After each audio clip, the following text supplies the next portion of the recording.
second graders. It's Miss Bayonne here.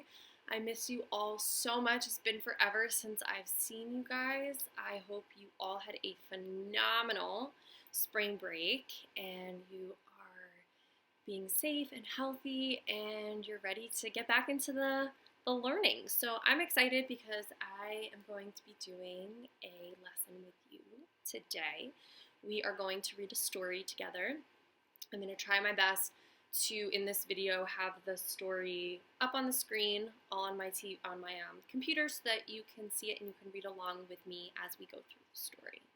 So before we start, I want to talk about problem solving. So we're going to learn about problem solving and how to pinpoint when there is a problem and then how we can solve that problem.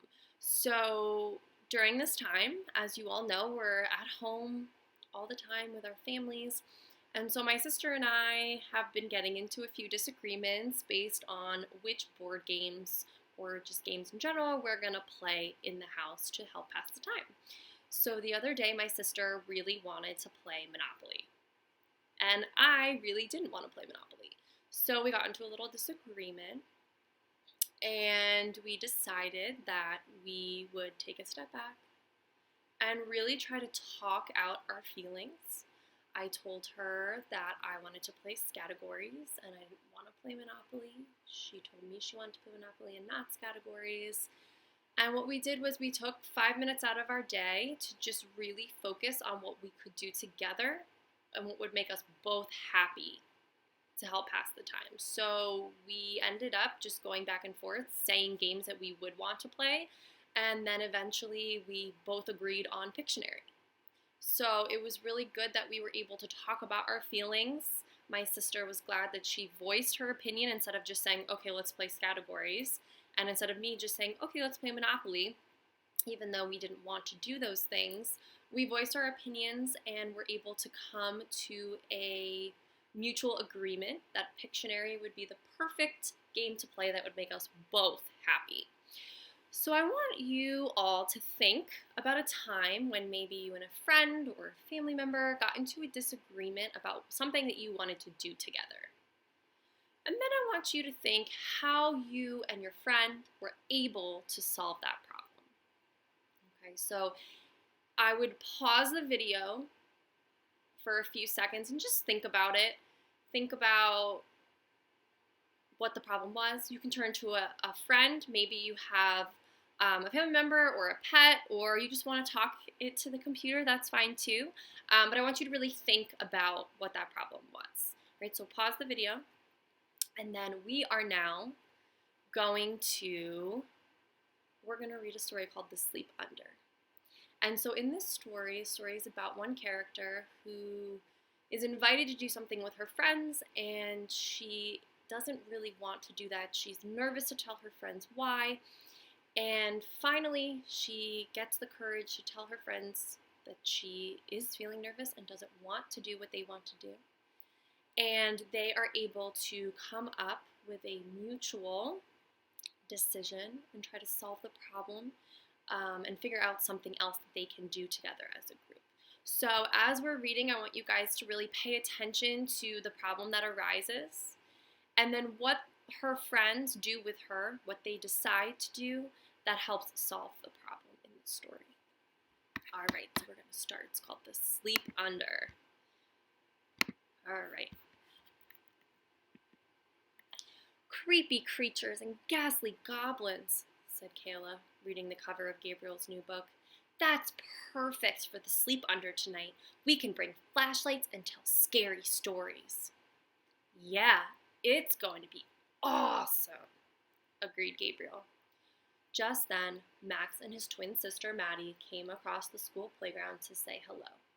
What are you two doing tonight? Max asked. My brother has a baseball game at the park, said Kayla. So we're going to have a sleep under there. Do you want to come too? Don't you mean a sleepover? Asked Max. I think it's too dark and chilly to sleep at the park. No, it's a sleep under, explained Gabriel. It's kind of like a sleepover, but it only lasts until bedtime, and then you go home. Max and Maddie thought that sounded like a lot of fun. Okay, said Kayla.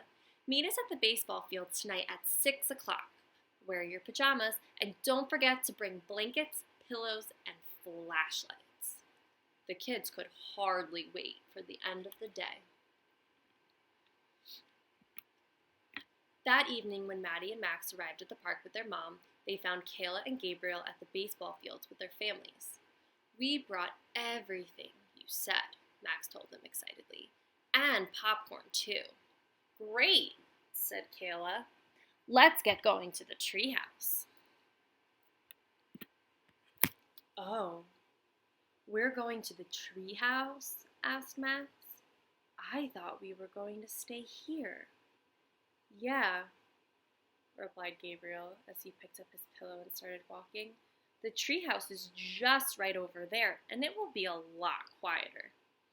Max glanced at Maddie, but she just shrugged her shoulders and started walking. Max shook his head and gave a big sigh as he followed her. As they walked to the treehouse, Kayla and Gabriel told their friends about the last sleep under they had there. They hung blankets over the treehouse windows to make it nice and dark so they could play games by flashlight. You're being awfully quiet, Maddie, Kayla suddenly noticed. Oh, I was just thinking about the treehouse, Maddie replied. I've never been inside. Well, then tonight will be even more fun, grinned Kayla. When the kids arrived at the treehouse, Maddie looked nervously at the tall tree. You can start taking things up, she told her friends, and I'll stay down here with the rest of our stuff. Max put his hands on his hips and looked at Maddie, but she just turned away and handed Gabriel the bag of popcorn. Maddie frowned as she watched the kids climb up and down the treehouse ladder with all of their things. Are you coming now? Gabriel called. I don't want to go up there, thought Maddie, but she just nodded her head. As Maddie cautiously walked over to the tall tree, her brother suddenly stepped in front of her. Do you want to tell them now? He asked. Maddie shook her head. I don't want to ruin the sleep under for everybody, she said. Maybe I should just ask Mom to take me home. It's up to you, Max said, but I think it's okay to say how you feel.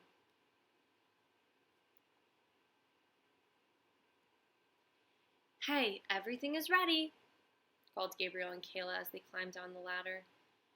Maddie stopped to take a deep breath and finally told her friends how she felt. I don't want to go in the treehouse because I don't like being up that high. I don't even like going on the jungle gym at school, and that's a lot shorter than this tree. I wanted to tell you, but I didn't want to ruin the sleep under. She looked at her friends nervously. Why do we think Maddie didn't want to tell her friends how she felt at first? We also see that Maddie takes a deep breath before she told her friends how she felt. Why do we think she took that deep breath?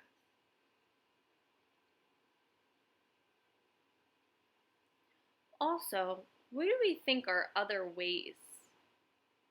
Or what are other things that we can do to help us calm down? I know, for example, Miss Bayonne likes to take a walk or maybe count to 10 to help calm me down.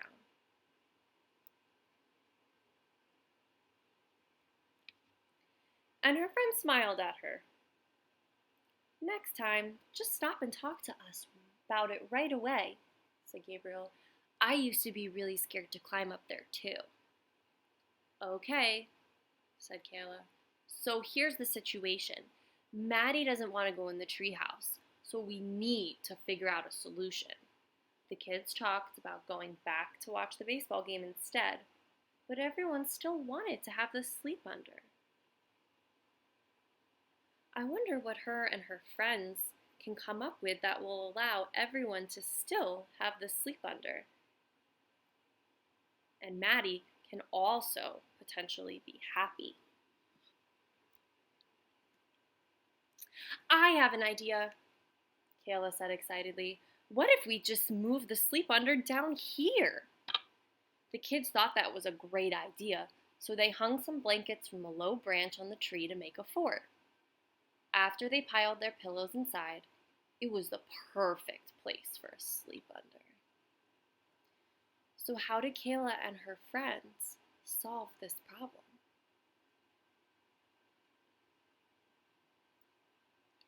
The kids read some scary stories from Gabriel's Creepy Creatures book, and then they made up some of their own. Maddie made up a story about being in a haunted treehouse at the top of a very tall tree, and it was pretty scary. Thanks for changing the sleep under plans for me, Maddie said to her friends. Sure, Gabriel answered. It's okay that we disagree sometimes. We figured out a new way to have a sleep under, and this was a lot of fun, too.